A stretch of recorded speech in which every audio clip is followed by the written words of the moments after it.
Coming up on the ZTV Sports Report, we'll bring you the latest news on the men's basketball team. We also have interviews with members of the women's basketball team along with the track and field team. All that and more on the ZTV Sports Report, which starts now.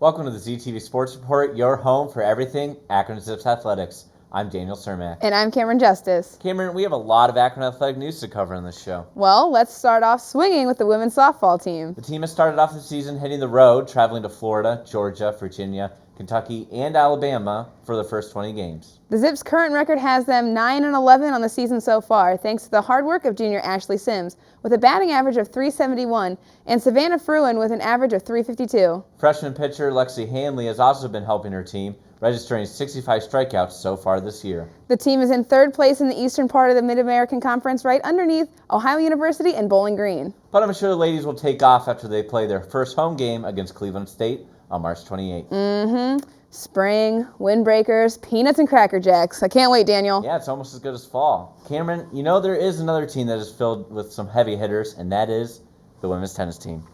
You're right, Daniel. The women's team haven't slowed down in their first 15 games, sweeping 11 of those 15 matches, thanks to the hard work of seniors Carolina Maximova and Shannon Nunez, along with the German Crusader, junior Sophia Gear. As of now, the team is on a 12-game win streak, placing them in first place in the MAC. Do I smell another MAC championship, Cameron? I think it's a little too early to say that, Daniel, but when we come back from our first commercial, we do have a MAC champion in the studio, ready to talk with our own Malik Hudson. But before that, we have interviews with two other MAC champions about their track meet in Eastern Michigan and how the indoor season will transfer over to the outdoor season.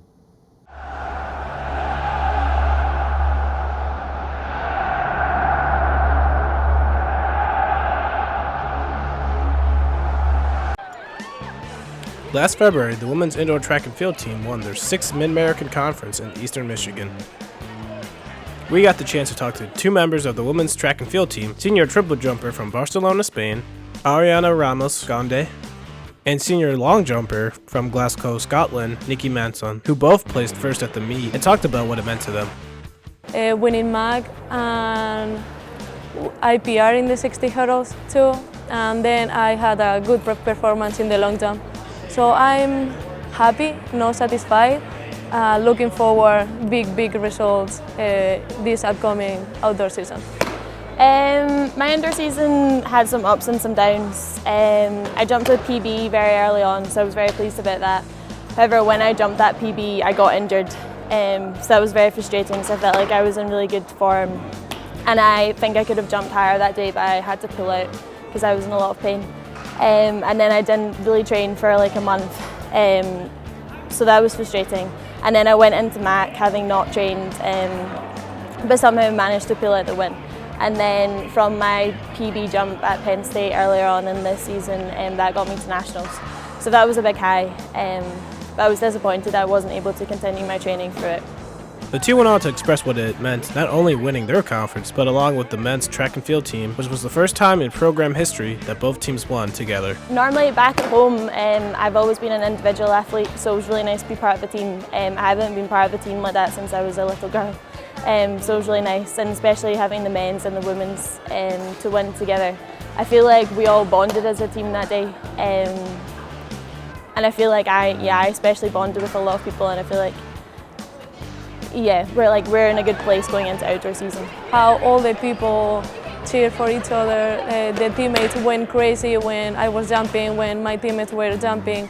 It was pretty crazy, and then winning both girls and guys, the conference, that was one of the best championships I've had all my life, and I've been to a pretty big championship internationally. But that was crazy. We went crazy. It was we all sharing that happiness of winning, guys and girls. It was amazing. We also got the chance to have Manson talk about her experiences at the NCAA Indoor Championship meet in Texas earlier this March. It's a great weekend. The NCAAs is a very big competition, definitely the biggest competition I've ever been in. I've been in the British Championships, but I don't think anything compares to the NCAs. I don't know if the pressure maybe got to me a little bit with all the cameras, and I don't know, it was a very, very high standard, and there was obviously a lot of girls in that, and the winners jumped particularly well. I was a bit disappointed with how I jumped. I jumped 181, which is the same that I jumped at MAC, but I feel like I could have jumped a lot better if I hadn't missed that month of training earlier on. So we'll see. I'd hope to get there again for outdoors and improve on my 10th place. So. The two also added how the indoor season helps prep them for the outdoor season. Well, I think I have some unfinished business from indoors, and normally at home we would have a longer period between indoor season and outdoor season, but I think it's quite good that just coming off of nationals and having been a bit disappointed with how I performed, it makes me eager to go out and really jump well and perform well outdoors. I've been practicing really good. Even though I had some injuries when I was practicing, I was like, I'm faster this year, I'm stronger, I'm lifting pretty heavy in the weight room, and then I'm transferring all the strength to the jump. And the fact that I'm practicing that good gives me the motivation for outdoor season, and I'm a better jumper outdoor than I am indoor. So yeah, I'm pretty excited, and the fact that I don't feel anything, we are gonna take care of my legs more than usual, and hopefully everything is gonna turn as we expect.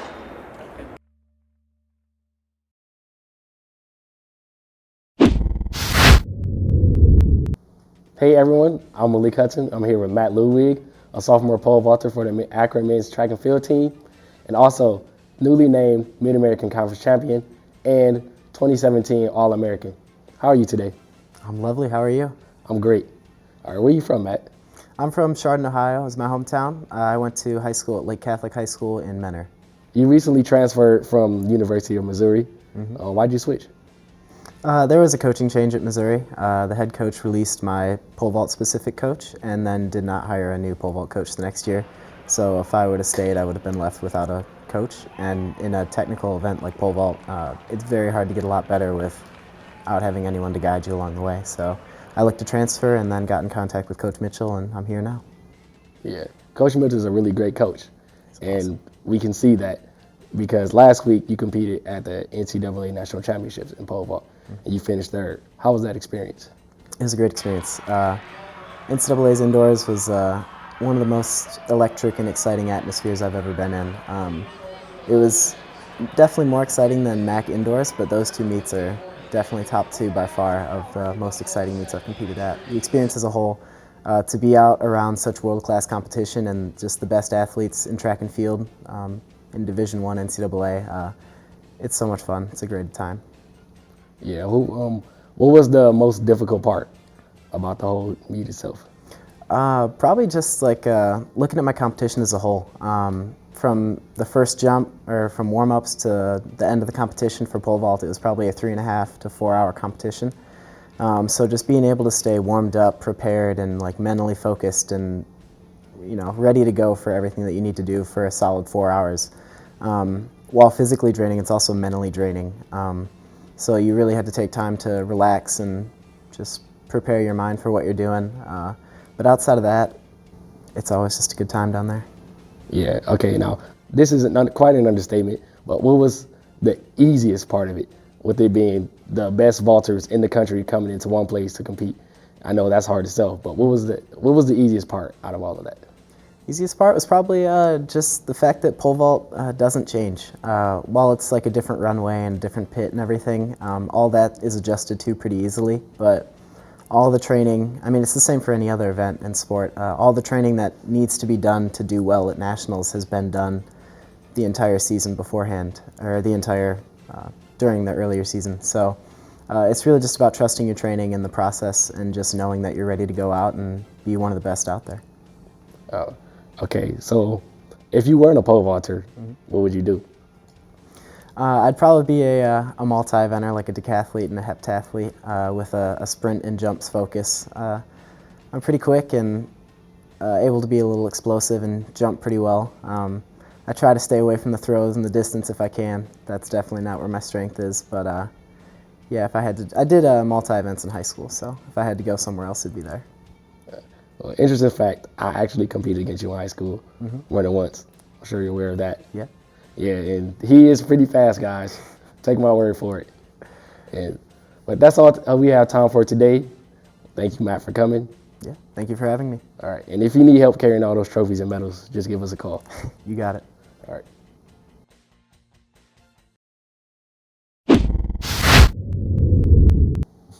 Another great interview from track and field insider Malik Hudson. Wouldn't expect anything less from you, buddy. Cameron, we also have interviews with freshmen from the women's basketball team, Shawnee Edmonds and Brooke Kurtz, to talk about their first season of basketball playing as a Zip. Let's take a look.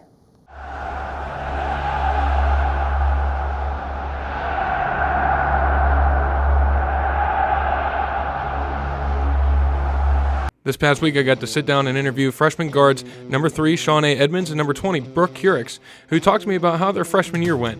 And they answered questions from Hannah Plavin and Jordan Ricketts' leadership to overall what their favorite moment was of the season. Edmonds averaged 7.7 points per game this year, and although she only played in 13 games, Brooke Kurtz looks to improve and add to her stats for next year as she goes into her sophomore season. It wasn't as successful as I wanted it to be. Our record wasn't a good outcome, but it really helped me throughout the season with Brittany Gordon as a transfer from Pitt. She mentored me and told me how to get through things. Yeah, my freshman year went pretty good. The season probably could have gone a little bit better, but altogether, I love it here at the university, and the girls on the team are great, and yeah. They had real good leadership towards us. They brought us together during our games when we was down in bed. They picked us up, and this kept us positive throughout everything. We're definitely gonna miss them. You know, Ply's been starting since she got here, so definitely gonna miss that experience. Her leadership is great on the court. Ricketts is literally one of the strongest mentally and physically people I've ever met. She got beat down so much this season, and she just was so resilient and just kept going throughout the whole year, and we're definitely gonna miss that. I say it was Ricketts. She was always, like I said, she's just so resilient and always bounced back from everything and overcame a lot, and that's something I've always looked up to. Definitely just getting stronger and adjusting to the speed of the game and how, just the experience of it. Well, the experience we gained from this year is much needed, I'd say. Overall, just got to get stronger and come back next year and play with confidence and be ready. Definitely my shot, just improving on that and keep up the defense. Me, I need to get stronger and faster and just be ready to play at this level. Not really, but definitely the speed of the game is faster than high school and a different type of people. You were just playing against regular people, and now they're bigger and stronger and faster than you. Oh man, all this talk about basketball. I cannot wait until next season. Well, Cameron, looks like you forgot about the men's basketball postseason, but we're going to have to take one last commercial break before we talk about Big Dog and Company. Stay tuned. Welcome back to the ZTV Sports Report. And Cameron, I've been waiting for this segment for the entire show, men's basketball. The team closed out the regular season as the MAC regular season champions, but we all know it's about the MAC tournament at the Quicken Loans Arena in Cleveland. And we have all the 3 MAC tournament games to get you updated.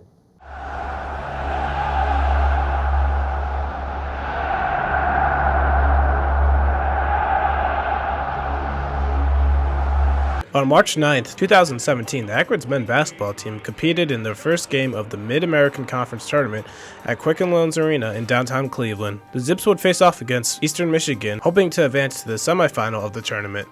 The Zips would struggle in the first few minutes, letting the Eagles jump to an early lead, thanks to Eastern Michigan's Thompson scoring 11 points in the first half. The Eagles also limited Akron's shooting, but that wouldn't last, with buckets from big dog Isaiah Johnson, with a little help from his friends Noah Robotham and Antonio Jackson. But Eastern Michigan's Thompson would keep the Eagles in the fight, ending the first half 30-27 in Akron's favor. The Zips would then take off at the start of the second half, scoring the first 5 points of the half thanks to Big Dog, along with holding Eastern Michigan off with good defensive play. Later, Akron again would stretch its margin to 12 points following a pair of technical fouls by Noah Robotham, who would go 11-12 from the foul line. With Robotham's points from behind the line, along with Isaiah Johnson's 24 points, Akron would go on to win the game 79-61. The Zips would then go on to play Ball State in the semifinals of the MAC tournament the next day.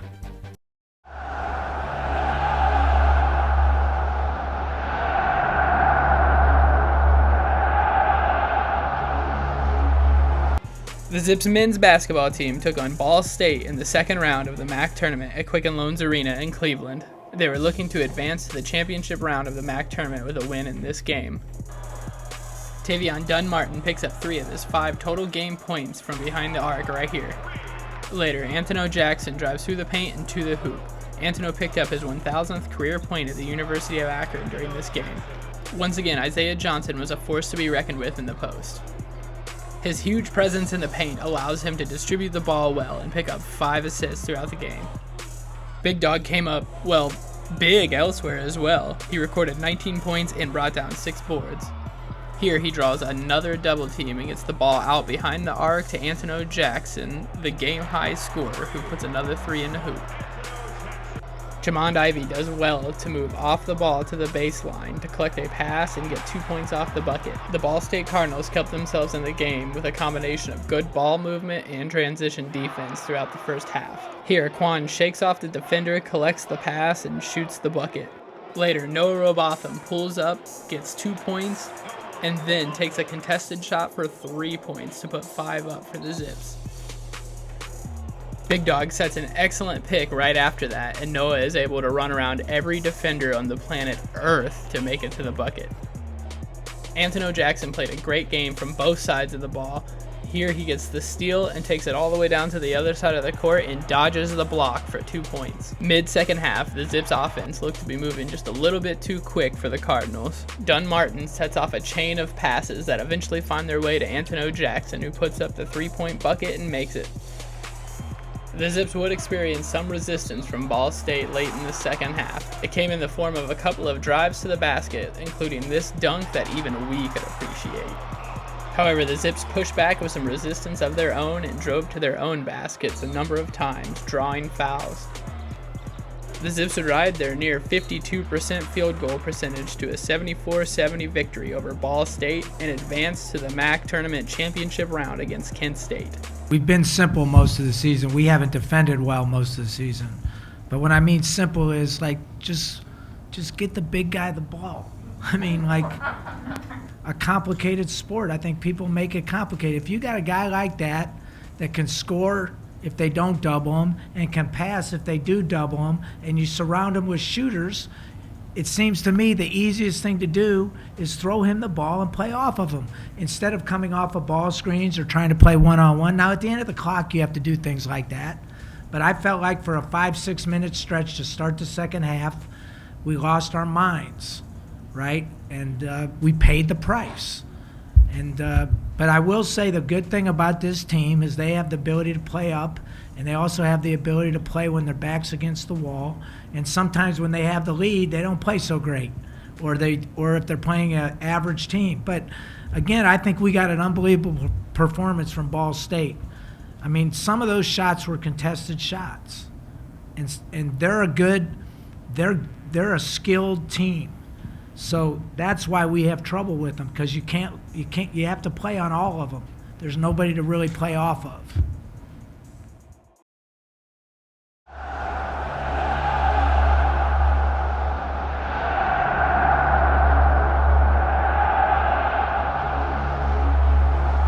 Okay, Zips fans, this is it, the game we've all been waiting for. On March 11th, 2017, the Akron men's basketball team would play their arch rivals Kent State in the Quicken Loans Arena in downtown Cleveland to decide who would win the Mid-American Conference and get the chance to play in the NCAA March Madness tournament. The Golden Flashes would open up the game, taking an early lead, but Akron wouldn't let Kent take their foot off the gas pedal, thanks to big dog Isaiah Johnson grabbing an impressive jumper, and Jamon Ivey. However, Kent State's Jimmy Hall and Jalen Walker would keep the Golden Flashes in the lead for the first half, ending 27-24 in Kent's favor. The Golden Flashes would come out hot in the second half, going on a 5-point run, and at one point the Zips would be down by 8 points before going on a 6-point run to get back into the game. However, the Golden Flashes would then go on a 10-point run, leading 57-49 with 4 minutes and 30 seconds remaining in the game. Ivy would keep Akron's stream alive with back-to-back 3-pointers, but Kent State's Jalen Walker would prove to be too much for the Zips, ending the game with a total of 30 points compared to Isaiah Johnson's 24, proving to be the key player for Kent State. The Golden Flashes would go on to win the final of the Mid-American Conference tournament, 70-65. The Zips would once again fail to win the tournament and miss out on playing on the big stage of the NCAA March Madness tournament. They would later take part in the NIT tournament playing Houston. Well, Daniel, the Zips make it to the final again, but they can't seem to catch a break in the tournament. Yeah, you mentioned Akron's expectations for the year and the NCAA tournament. Yeah. They weren't the only mid-major team to be snubbed. What do we think? Is it a snub, or what are your thoughts? Well, in terms of Akron, like, they weren't snubbed. I don't think they deserve to make the tournament this year. You can't lose at home on senior night to Miami. You can't lose to Bowling Green for the first time in like 13 years at Bowling Green and expect to make the tournament. They didn't quite have the resume. They weren't good enough down the stretch to earn an at-large bid. But at the same time, I feel like there should, and that's of course how the tournament works now. How the tournament works now is the mediocre Power 5 teams are going to get in before the good mid-majors. And, so when I'm watching this NCAA tournament, all I'm hoping for is that the mid-major teams show up and that maybe someday there can be a change to it. There are a lot of different ways that people are talking about changing how the mid-majors can get in the tournament without the conference tournament. People want to get rid of the conference tournaments, and that's fine. Honestly, as a basketball fan, I would prefer them to get rid of the conference tournament, but I also understand the necessary evil that is the conference tournament because, 10,000 people showed up to the queue for the MAC championship game, Kent State against Akron, and, if they don't have a MAC tournament, you don't get that. Maybe you can have a Kent State-Akron game at the queue in the regular season, but it's just not going to have the same effect. What might be interesting if the MAC moves to more of an Ivy League system where they have like a Final Four. Ivy League just got a conference tournament this year, but before they would have like a Final Four type of thing where it's just 4 teams. So then that just makes the regular season more important. That's just what I want to see. Make them, however you change, if you change the system at all, what I would like to see is make the regular season more important. Because right now, Akron's the regular season MAC champion. And I could go and ask anyone on campus, and how much does that mean to you? Not much. 0. 0. Which, that shouldn't be the case. That should be an incredible achievement that you won one of the most, one of the tightest conferences in the entire country. The West was decided by crazy tiebreakers. We've seen crazy tiebreakers in the MAC before. Like, how much did you beat common opponents by? We got that far in tiebreakers. So winning that conference by 3 games like Akron did, that should be incredible. That's what we should be talking about, that, wow, Akron beat some great competition by 3 entire games this year. But the only talk is they fell short again in the conference tournament. So instead of talking about 30-plus games, we're talking about 1 game against a good opponent in Kent State who matches up really well against Akron. So that's the hard part. Hopefully, if one of these mid-major runs make a run in the tournament, I don't want to hear that it's a Cinderella. I don't want to hear it. There are good basketball teams that are mid-majors, Gonzaga's not the only mid-major team.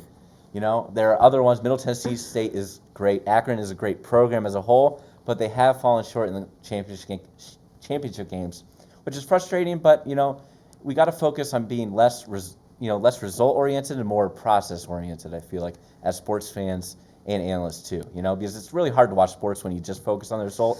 Because one team's happy at the end of the year. That's it. That's so true. I think we need to shift our focus and, be more happy that they won the regular season and not that they lost 1 game to Kent State. I think in the words of every Northeast Ohio sports fan, maybe next year. Yeah. Well, We'll just have to wait and see how far the Zips can go in the NIT tournament, though. That's going to wrap it up for us here on this edition of the ZTV Sports Report. Make sure to check us out on social media at ZTV Sports on Twitter, Facebook, and YouTube to keep you updated on all your favorite Zips teams and Sports Report news stories. Thank you for tuning in to the ZTV Sports Report, your home for everything Akron Zips athletics. I'm Cameron Justice. And I'm Daniel Cermak, signing off.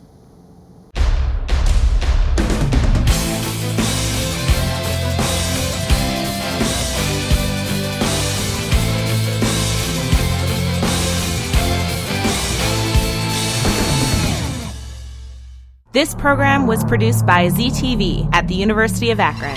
To find out how you can make Emmy-winning media, visit the UA School of Communication online. ZTV. Make media. Make a difference.